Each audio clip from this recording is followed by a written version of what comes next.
শহীদ সাংবাদিকের সঙ্গে জীবিত সাংবাদিকের ছবি অদল বদল হয়ে গিয়েছে।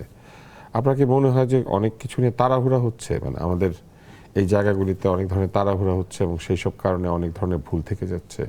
যেমন আমরা এর আগেও শুনেছি অ্যাক্সিডেন্টে আহত তিনি নিজেকে জুলাই যোদ্ধা হিসেবে লিপিবদ্ধ করেছেন, অনেকে ভাতা তুলেছেন কিন্তু আসলে সেই সময় শহীদ হন নাই বা সেই সময় আহত হন নাই, এরকম অনেক অভিযোগ এসেছে। না, আমি একটু কনফিউজড মনে হচ্ছে, বিকজ আমি ছিলাম প্রধানমন্ত্রীর কার্যালয়ে। আচ্ছা, প্রধানমন্ত্রীর কার্যালয়ে ওই ব্রিফিংটা ছিল মূলত সরকারের 180 দিনে। আপনি ওখানে ছিলেন? না, আমি ওখানে ছিলাম না, সো আমি জানি না যে ডকুমেন্টারির যেই ঘটনা কি ওইটার সত্যতা কি। কিন্তু এটা ঠিক যে আপনার সরকারের 6 মাস পূর্তি নিয়ে মানুষের মধ্যে নানা রকম যে আগ্রহ আকাঙ্ক্ষা, তারা কেমন করছে, কতটুকু পারলো, তো সেই জায়গাগুলোতে আমি কাপল অফ মিনিস্টার্স তারা ছিল, সরকারের অ্যাডভাইজাররা ছিল।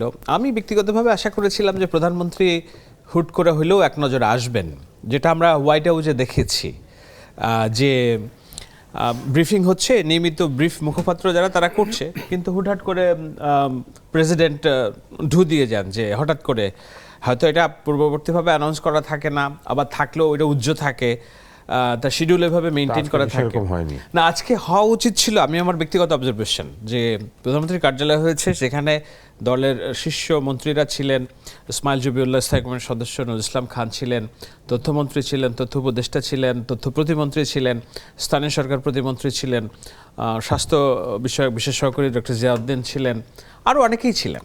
তো সেই জায়গায় সেখানে কি কথা হলো 6 মাস নিয়ে? আমরা যদি আপনার কাছে 6 মাস নিয়ে কথা, যেটা সরকারের তরফ থেকে বলার চেষ্টা করা হয়েছে যে একটা ভঙ্গুর অর্থনীতি এবং আনস্টেবল যে পলিটিক্যাল সিচুয়েশন, সেইখান থেকে একটা নতুন সরকারের যে টেক ওভার, সেই টেক ওভার করে পরে 180 দিনের শুরুতেই তো অনেক হোঁচট খাওয়ার সম্ভাবনা ছিল, শুরুতেই অনেক ডিস্টেবিলাইজেশন তৈরি হওয়ার সম্ভাবনা ছিল, এবং আন্দোলন সংগ্রামের হুঙ্কার ডাক, পার্লামেন্ট অধিবেশন, রাষ্ট্রপতির বিদায়, অনেক ঝামেলা ছিল। সেই জায়গা থেকে একটা স্মুথ যে তারা ট্রানজিশনের গাড়িটা তৈরি করতে পেরেছে, এবং তারা বাঞ্চ অফ বিষয় তারা উল্লেখ করেছে কোথায় কোথায় তারা রাষ্ট্রীয় অগ্রগতি দেখেছে।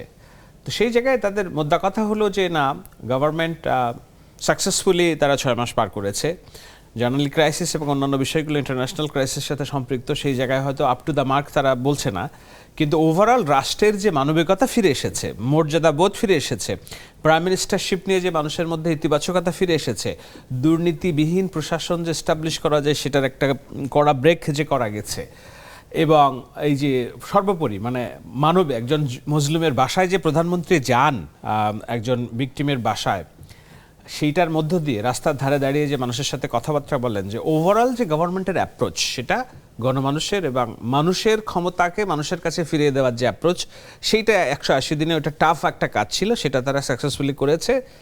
আরও বলা হয়েছে যে মাত্র 1800 দিনের মধ্যে 180 দিন আমরা পার করলাম। সো এখনই আমরা সব বলছি না যে আমরা super power, super human, super Sonic গতিতে আমরা দেশ আগায় নিচ্ছি। 1800 দিনের মধ্যে 180 দিন পার করেছে সরকার, বাকি এখনও 1600 সামথিং 20 দিন আছে। সো এভরিডে তারা মনে করে ইটস এক্সাম, এক্সামে তাদের পাশ করতে হবে এবং তারা they will continue to do work. সেটা তো খুবই একটা বিনয়ী বক্তব্য।